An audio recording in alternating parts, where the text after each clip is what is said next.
Hello, this is Teacher Ben. This is my wife, Maravik, also known as Vic, and we're going to be talking about Chinese culture.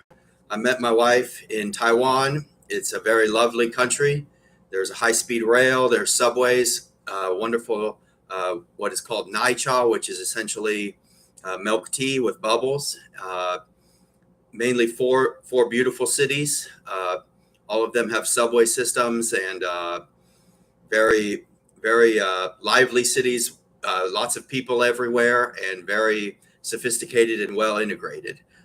What I want to talk about is Mandarin Chinese in China.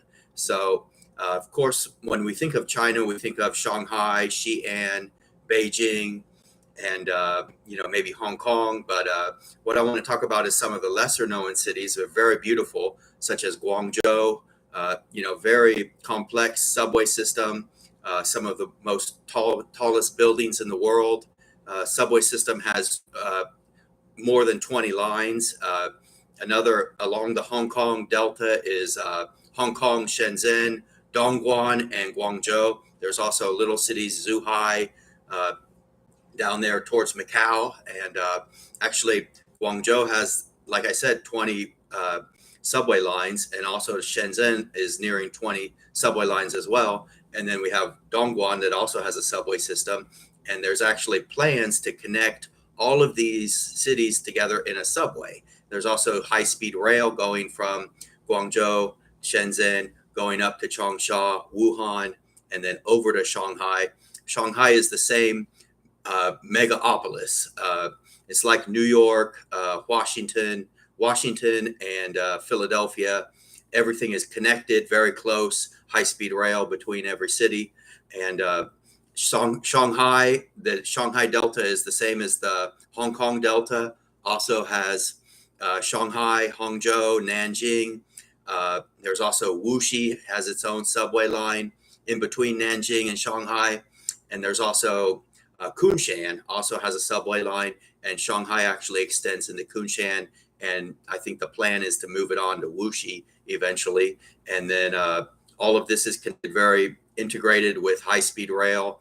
Goes down to the beautiful West Lake, phenomenal Chinese renowned West Lake, and then moving over from Nanjing, you actually head up north, Shandong Province, the center of Confucianism, and we have Qingdao, known as German city. There's a lot of Germans there, and very beautiful skyscrapers. Of course, has a subway system as well. And at Shandong Province, you would be moving on the line going from Nanjing. You will be going up to Jinan and then over to Beijing. Beijing also is a megalopolis. We have Beijing, Tianjin, and I believe those cities would be interconnected. I think the Beijing subway line is somewhere around 30 right now. And of course, the cultural center of China, we have the Tiananmen Square, Summer Palace, Temple of Heaven. And then, so also when I get into China, I want to talk about Harbin is a known for the ice sculpture festival up towards Russia. Sometimes they have temperatures, nearing like minus 50 Celsius. Very, very, if you want to go see the ice sculpture festival, I recommend having a electric blanket and making sure you have lots of clothes, long underwear, and lots of cold weather apparel. But I would recommend that trip if you experience China. And then I want to get into another megalopolis, which is Chongqing, one of the world's largest cities. And that megalopolis includes Chengdu. And moving over to the western portion of China, we have a beautiful mountainous and lots of different ethnicities of China. We have Kunming, also a subway system. And then going around, this is Yunnan province. The capital of Yunnan province is Kunming, and there's lots of wonderful countryside over there. It's more rural part of China. Of course, there's population, 1.6 billion people.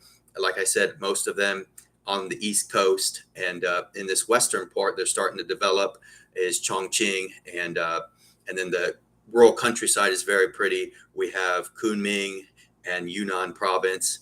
Of course, Tibet is very rural. Lhasa may have a 500,000 people, but and then we go on to Xinjiang province, which is very rural, but the Silk Road was invented there and or was used there, and we have Wulumuchi, also known as Urumqi, and that's a megalopolis, very large metro system.